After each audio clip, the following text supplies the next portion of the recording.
They thought a parking complaint would put her in handcuffs.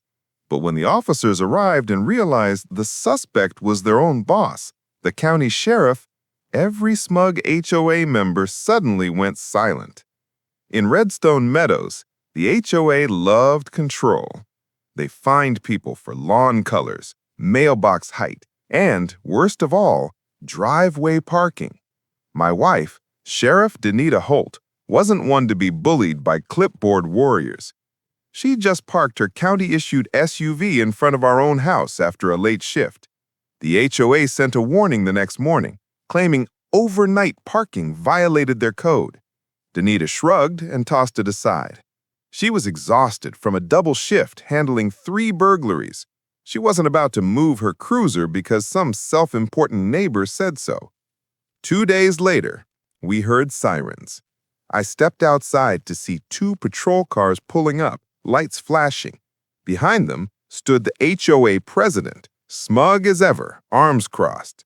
"That's her," he said, pointing at my wife. "Illegal vehicle storage. HOA policy authorizes removal." Danita calmly walked down the driveway, her badge gleaming on her belt. "You called 911 for a parked vehicle?" The officer hesitated. "Ma'am, we received a report from the HOA board." "You're looking at the county sheriff," she interrupted, voice steady. He blinked, stunned. The HOA president stammered. What?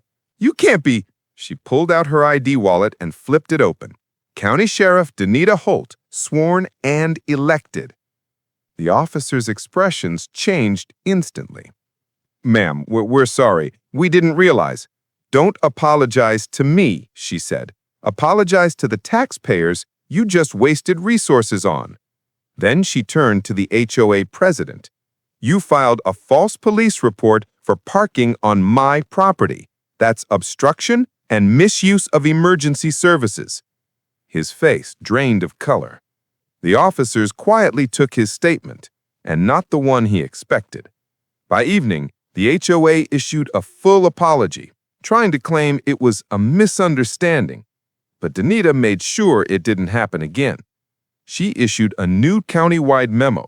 No HOA can summon law enforcement for civil code enforcement without proper cause. That night, she parked the cruiser right in the same spot, lights off, badge glinting in the porch light. "You think they'll try again?" I asked. She smiled. "Not unless they enjoy filing reports from county jail."